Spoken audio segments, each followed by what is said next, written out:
Halo teman-teman, jadi di sini saya akan membahas tentang ringkasan dari buku The Making of South Asia di bab 6 dengan judul Rekonsiliasi dan Polarisasi di Asia Tenggara.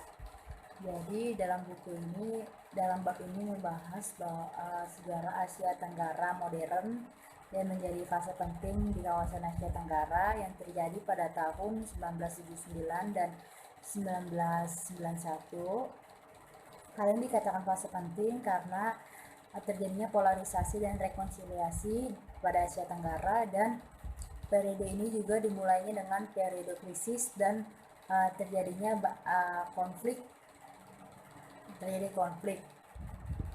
Namun pada periode tersebut juga menjadi sebuah periode transformasi kemajuan ekonomi dan strategi di Asia Tenggara yang menjadikan kawasan Asia Tenggara itu lebih ada kesatuan dan lebih tangguh, yaitu pada tahun 1990-an. Konfliknya itu dimulai pada saat Amerika Serikat itu mengembalikan Indochina dan blok komunis itu mengambil alih Indochina, yaitu Kamboja, Vietnam, dan Laos, yang menyebabkan adanya polarisasi di Asia Tenggara dengan munculnya dua blok ideologi yang saling berseteru. Dan pada periode ini juga memisahkan intraregional yang menjadi faktor utama di antara hubungan antara Asia Tenggara.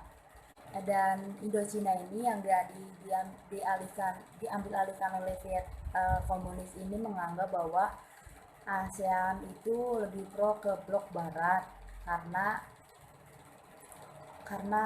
beberapa negara-negara ASEAN ini mendapatkan kekuatan militer dan ekonomi dari blok barat. Dan juga Vietnam juga melihat bahwa Asia Tenggara ini dijadikan sebagai alat untuk menggantikan Seato.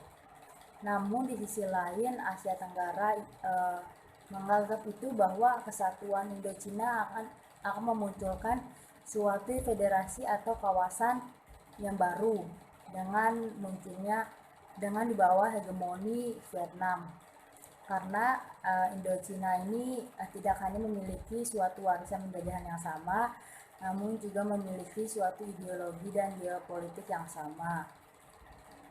Di masa ini juga Asia Tenggara mengalami krisis baru yang menjerumuskan kepada integrasi internasional, yang dimana yang adanya kekhawatiran keamanan karena ketegangan yang terjadi pada invasi Vietnam di Kamboja.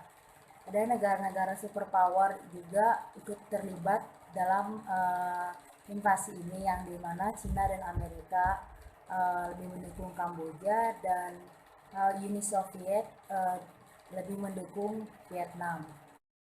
Uni Soviet mendukung Vietnam dengan memberikan bantuan militer yang cukup besar. Dan Asia Tenggara memandang konflik ini merupakan suatu konflik yang sangat penting karena sangat penting dan sebagai prioritas, karena jika konflik invasi Kamboja ini dibiarkan atau tidak segera diselesaikan, akan menjadi sebuah ancaman besar bagi negara-negara di kawasan Asia Tenggara seperti Malaysia, Indonesia, dan Singapura.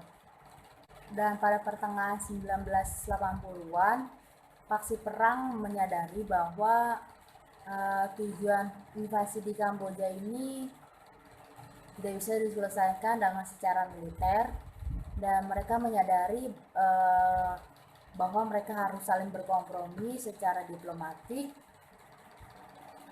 Dan melalui kesadaran ini juga Vietnam menarik semua pasukan militernya yang ada di Kamboja.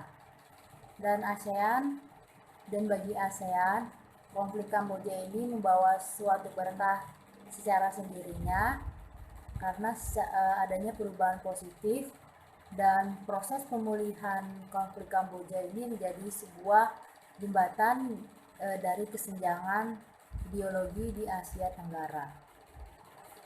Jadi saja yang bisa saya sampaikan, kurang lebihnya mohon maaf. Terima kasih banyak.